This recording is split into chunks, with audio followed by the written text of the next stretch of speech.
그러고 보니까 우리 이동섭 집사님 왜 안 나오셨어요? 5개보다 더 많이 부족해요? 아, 그래요? 자, 오늘 말씀의 제목이 예수님과 그의 부모라고 했어요. 예수님과 그의 부모. 예수님도 어린 시절이 있었겠죠. 예수님도 어린 아기 시절, 유년 시절, 또 소년 시절, 청소년 시절, 청년 시절이 있었죠. 제가 어렸을 때 교회 다니면서 예수님도 나같이 유년 시절이 있었을까? 이런 의문이 들었어요. 또 아니면 나같이 청소년 시절이 있으셨을까? 예수님은 우리와 같은 청년의 나이대를 어떻게 사셨을까? 궁금하잖아요.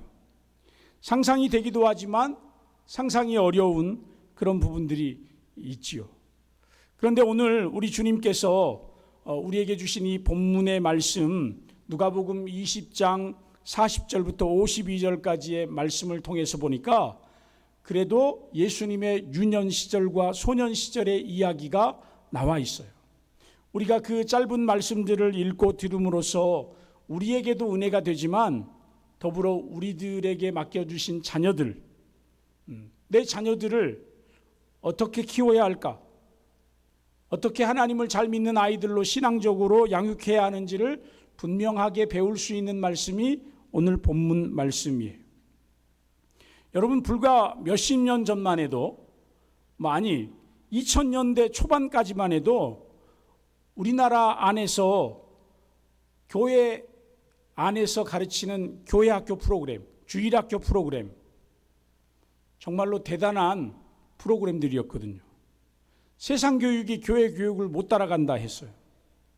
어린아이들이 교회에 와서, 청소년들이 교회에 다니면서 글씨도 배우고 찬양도 배우고 율동도 배우고 춤도 배우고 성극도 하고 연극도 하고 또 성가대도 하고 찬양팀으로 악기를 연주하고 문학의 밤을 하고 성탄절, 추수감사절 그런 어떤 축하 행사들을 하면서 그 속에서 자신의 달란트를 발견해 가지고 배우가 된 사람도 많고 가수가 된 사람도 많고 훌륭한 문학가들이 된 사람들이 많거든요.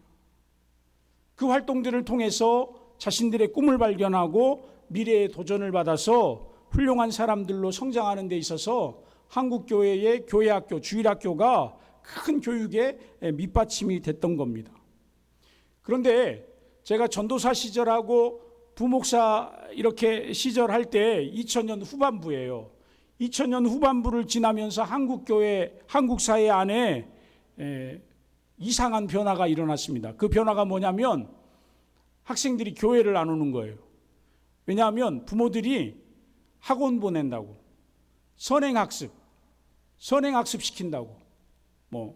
나는 아직 중학교 1학년인데 중학교 2학년 거를 막 배우러 보내고, 또 학원 문화, 성적 지상주의 이런 잘못된 교육 풍토 때문에 주일날, 토요일날 학생들이 교회를 안 와요. 학원을 다니고 과외를 다니고 도서관을 다니고 교회를 떠나는 학생들이 많고, 특히나 시험 기간에는 권사님 자녀들도 필요 없어요. 집사님 자녀들은 아예 필요 없죠. 엄마들이, 아빠들이 교회 갈 시간 있으면 뭐 하라고요? 학원 가고 도서관 가고 공부하라고. 그래가지고 중간고사 시험을 어떻게 보겠냐고, 기말고사 시험을 어떻게 보겠냐고, 대학은 새로 가네, 그러면서 무언의 눈치를 주는 거죠. 압박을 주는 거죠. 뿐만 아니라 이제 인터넷이 발전하고 스마트폰이 발전하고 컴퓨터 게임이 발전하면서 교회보다 재밌는 곳이, 교회보다 재밌는 프로그램들이 점점 많아지는 거예요. 그 경험을 한 10대와 20대, 30대, 40대의 이 젊은 청소년들과 다음 세대들이요, 아예 마음에서 이제 교회와는 담을 쌓아버린 거예요. 왜? 교회 밖에 세상이 더 재밌는 것이, 더 즐거운 것이 많다는 거예요. 그런데 여러분, 세상 속에는 좋은 것만 있는 건 아니에요. 타락한 문화들이 있어요. 그것들에 우리 아이들이 오염되고 있는 거죠. 그리고 더욱 안타까운 것은 교회를 떠난 그 30대, 40대가 결혼을 해서 아이들을 놓으면요, 그 아이들을 어떻게 양육해야 되는지를 모르는 거예요. 그냥 학원만 보내면 아이들이 쑥쑥 크는 줄 알아요. 그게 아니죠, 여러분. 교회 문화를 경험해보지 못한 30대, 40대 이 부모들이 세상 속에서 아이들을 어떻게 키워야 하는지를 전혀 그래서 그냥 방치하다시피, 세상 속의 인터넷에, 스마트폰에 방치하다시피, 게임에 방치하다시피 그렇게 아이들을 키우는 거죠. 제가 가끔씩 저희 아이들을 키울 때 식당에 가서 보면 저희 아이들은 깻잎이나 상추를 이렇게 뜯고 아니면 뭐 그냥 자기들끼리 이야기하고 노는데, 옆집 아이들은, 그 옆에 앉은 아이들은 스마트폰을 막 게임을 하고 있는 거죠. 거기다가 아이들이 보는 앞에서 예수 안 믿는 부모들은 술과 담배를 막 이렇게 피면서 마시면서 그 아이들에게 보여주는 거예요. 그러니 여러분, 어린 아이들이 뭘 보고 자라겠습니까? 요즘은 이제 20, 30대, 40대 젊은 부부들이 아이들을 데리고 주말이면 캠핑을 갑니다. 여행을 갑니다. 그러니까 교회 문화를 전혀 접할 수가 없는 것이죠. 그런데 여러분, 성경은요, 하나님은, 예수님은 오늘 이 시대에도 여전히 사람이 태어나서 하나님을 믿는 신앙 안에서 자라야 한다라고 말씀하세요. 하나님 말씀 안에서 자라고, 교회 안에서 자라고, 유아들과 유년부, 청소년 시절이 그들의 인생 여정에서 얼마나 중요한 부분인지를 성경은 분명하게 말씀해 주고 있거든요. 그래서 저는 오늘 우리에게 주신 이 본문의 말씀을 통해서 몇 가지를 함께 나눠보고자 합니다. 40절에서 52절, 우리 민준이가 읽어준 본문, 그거보다 조금 더 범위를 넓혀서 함께 우리가 생각해 보기를 원하는데, 첫 번째로 누가복음 2장 40절 말씀이에요. 여러분, 누가복음 2장 40절 같이 한번 읽읍시다. 아기가 자라며 강하여지고 지혜가 충만하며 하나님의 은혜가 그의 위에 있더라. 아멘. 여러분, 예수님의 유아기 시절의 모습은 어떠했는가? 우리가 방금 읽어보았습니다. 이 땅에 아기의 몸으로 태어나신 그 예수님께서 유아기를 지나는 동안에 몸이 쑥쑥 자라고 질병이나 전염병에 걸리지 않고 건강하고 튼튼하게 자라났다는 겁니다. 뿐만 아니라 지혜가 충만했다는 거예요. 그 연령의 아이들이 가지는 인지 발달의 능력이 누구보다도 뛰어났다는 거예요. 예를 들면 말하기 잘하고, 듣기 잘하고, 그리기 잘하고, 만들기 잘하고, 노래하기 잘하고, 뛰어놀기도 잘하고, 자신의 감정을 솔직하게 말하고 이야기하는 그런 부분들이 아주 탁월했다는 거죠. 뿐만 아니죠. 그 아기 예수님께서 유년을 자라고 소년을 자라면서 12살 나이가 됐을 때 청소년 시절로 들어가는 그 시기에 어떠했는가? 52절 말씀, 여러분 52절 말씀을 같이 한번 읽어요. 예수는 지혜와 키가 자라가며 하나님과 사람에게 더욱 사랑스러워 가시더라. 여러분, 하나님과 사람들에게 더욱 사랑을 받으며 성장했다는 거예요. 여러분, 요즘 청소년들이 부모에게도 사랑받기가 쉽지 않고 특히나 이웃들에게는 더더욱 인정받기가 쉽지 않아요. 저 자식 누구 집에서 큰 놈인데 저렇게 싸가지가 없어, 버르장머리가 없어. 그게 대부분이에요. 여러분, 지나가는 할아버지들을, 할머니들에게 인사하는 청소년 봤어요? 그냥 그 앞에서 담배를 피우고 침을 뱉고 서로 막 욕을 해가면서, 그런 아이들을 쉽게 볼 수 있잖아요. 그들이 교회 안에서 자라질 못했기 때문에, 하나님 말씀 안에서 자라질 못했기 때문에. 여러분, 세상의 어떤 단체보다, 뭐 보이스카우트, 걸스카우트, 아니면 뭐 무슨 어떤 청소년 프로그램보다 더 중요한 거, 정말로 교회만큼 아이들을 진심으로 사랑해 주는 곳이 없다는 거예요. 사내야, 너 잘 기억해라. 교회만큼 너를 존중해 주고 사랑해 주는 데가 없어. 진짜야. 학원에서는 치킨 사주고 피자는 사줄지 몰라도 이렇게 사랑으로 너를 위해서 기도해 주는 곳은 여기밖에 없어. 오늘 선물도 우리 성도님들이 막 다 하나하나 사랑하는 마음으로 준비해서 이렇게 넣어준 거야. 민준이 그거 꼭 기억해야 돼. 알았죠? 혜든이도 알았습니까? 사랑받고 있다는 거예요. 사랑받고 있어요. 여러분, 무엇보다도 중요한 게 뭡니까? 유소년 시절, 청소년 시절을 지나던 예수님 위에 하나님의 은혜와 돌보심이 충만했다는 거예요. 여러분, 예수님이 지혜가 자라고 키가 자라고 뭐 강건해지는 것, 그 모든 것이 누구로부터? 하나님의 은혜로부터, 하나님의 돌보심으로부터. 그러니까 우리 아이들이 정말로 지혜가 자라고 키가 자라고 믿음이 자랄 수 있도록 하나님의 은혜가, 하나님의 돌보심이 있도록 저 아이들을 위해서 기도해 주시기를 바랍니다. 특별히 오늘 이 어린이 주일을 맞이해서 우리 요숙자매 안에 있는 태중의 이 축복이부터 혜든이, 민준이, 사내까지 또 저 멀리 완도에 있는 우리 이수자 권사님의 사랑하는 외손주들 완이, 봄이, 이 아이들에게 특별한 사랑이 필요해요. 여러분 기도해 주세요. 그 아이들이 정말로 키가 자라고 믿음이 자라고 하나님 주시는 지혜가 자라고 정말로 하나님의 은혜가 충만한 아이들, 하나님의 돌보심이 충만한 아이들이 될 수 있도록 간절히 기도해 주시기를 바랍니다. 두 번째로 오늘 41절 말씀을 보니까 예수님의 부모님이었던 요셉과 마리아의 모습을 통해서 부모는 자녀들에게 어떤 본을 보여야 되는가를 생각해 봅니다. 여러분 말씀을 보니까 41절에 그의 부모가 해마다 유월절이 되면 예루살렘으로 올라갔다 이랬어요. 여러분 예수님의 부모님이었던 요셉과 마리아는 하나님을 믿는 신앙의 사람들입니다. 그들은 자신들의 조상이었던 그 선조들이 애굽에서 종살이하다가 하나님 은혜로 출애굽하고 해방을 맛보고 구원을 맛보았다라는 것을 알고 있어요. 그리고 그들이 출애굽해가지고 이 가나안 땅, 하나님이 주신 축복의 땅에 살고 있다라는 것을 알고 있죠. 여러분 구원의 역사를 아는 것 참 중요합니다. 우리가 하나님의 은혜를 어떻게 받고 있는지 그 역사를 아는 것이 참 중요해요. 그래서 하나님을 믿는 그 이스라엘 백성들은요, 출애굽한 그 구원받은 날을 기념하기 위해서 해년마다 유월절을 지켜요. 뭘 지킨다고요? 유월절을 지켜요.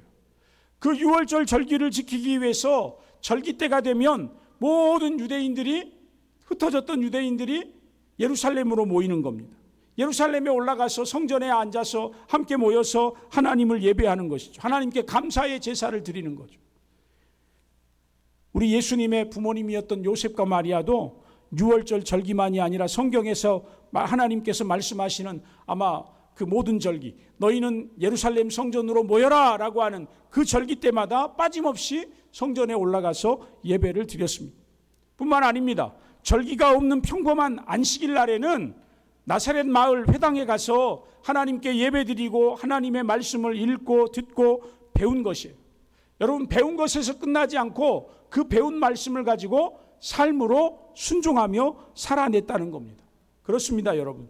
요셉과 마리아는 하나님을 예배하는 예배의 사람들이었어요. 그 부모가 예배의 사람들이었기 때문에 그 자녀들도 그 예배의 모습을 본받았을 겁니다.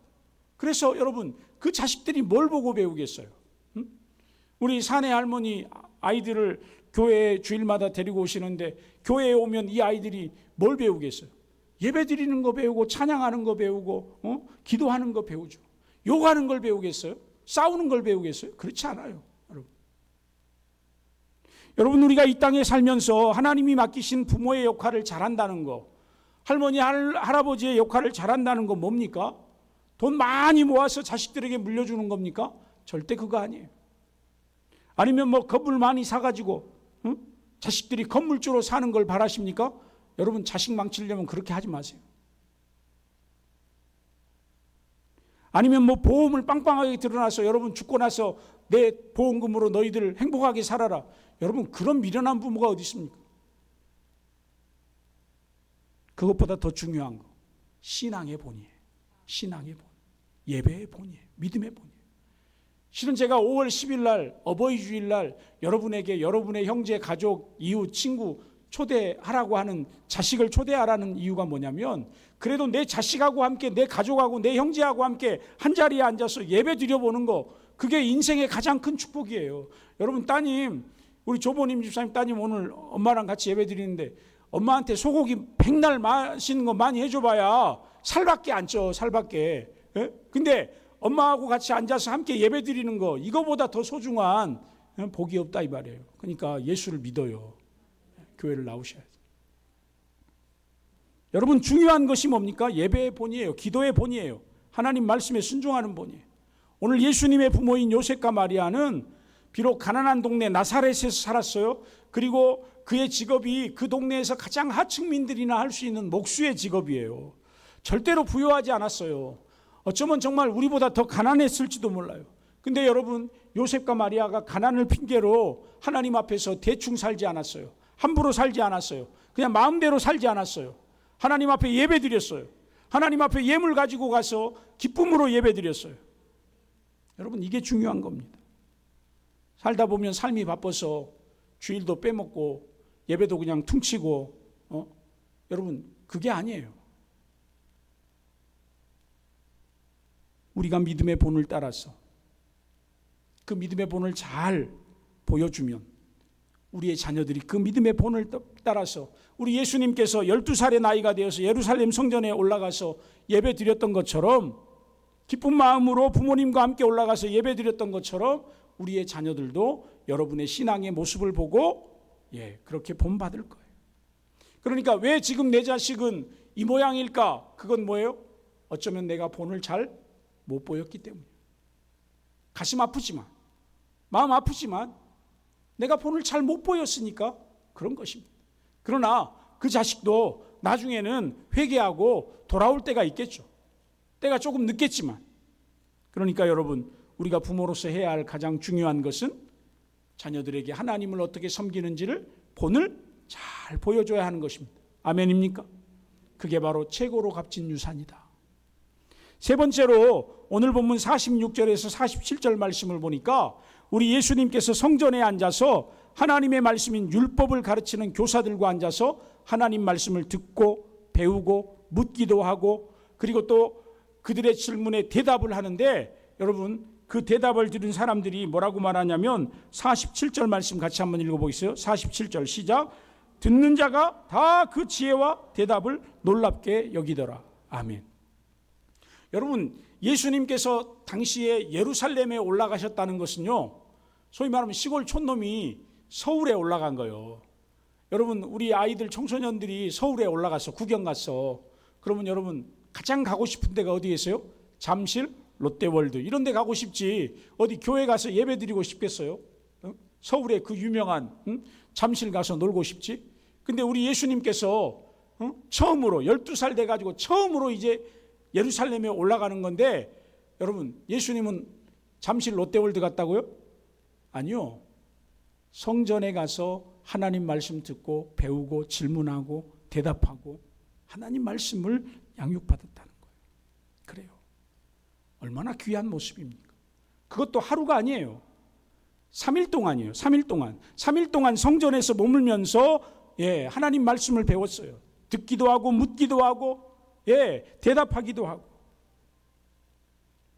그러니까 여러분, 하나님의 말씀을 듣고 배우고 그 말씀대로 살아가는 거, 순종하는 거, 그게 뭐예요? 인생 최고의 축복이고 은혜라고 하는 거예요. 우리 자녀들이 교회에 나와서 하나님 말씀을 듣는 것, 우리 청소년들이 교회에 나와서 하나님 말씀으로 사는 것, 이것이 인생 최고의 축복이다. 세상 어느 곳에 있는 자리보다 여기가 가장 복된 자리다. 설령 오늘 이 시간에 예배당에 앉아 있어서 내 고객이, 내 손님이 100만 원어치를, 1000만 원어치를, 1억 원어치를 팔아준다고 해도 여러분, 그 돈에 미련 두지 마세요. 오늘 이 자리가 가장 복된 자리예요. 믿으시면 아멘 하십시오. 마지막으로요, 51절 말씀이에요. 51절. 우리 같이 51절 상반절 말씀을 읽읍시다. 예수께서 함께 내려가사 나사렛에 이르러 순종하여 받드시더라. 아멘. 오늘 어린이 주일을 맞이한 우리 사랑하는 아이들 뿐만 아니라 여기 계신 청소년들, 청년들, 성도님들, 여러분, 육신의 부모님이 아직 살아계십니까? 우리 예수님께서 부모님의 손을 잡고 나사렛으로, 고향 동네로 다시 내려가셔서 어떻게 하셨냐? 부모님의 말씀에 순종할 뿐만 아니라 그 말씀을 받들어 섬겼다는 겁니다. 여러분, 부모님의 말씀에 순종할 뿐만 아니라 부모님 말씀이 때로 내 생각과 가치관에 맞지 않아도, 요즘 시대에 맞지 않아도, 그 요구가 좀 어처구니가 없어도 예수님은 어떻게 하셨다는 거예요? 그 뜻을 금보다 귀하게 받들어 섬겼다는 거예요. 금보다 귀하게 받들어 섬겼다. 여러분, 우리 이번 주간에 우리 교회에 2건의 장례식이 있었어요.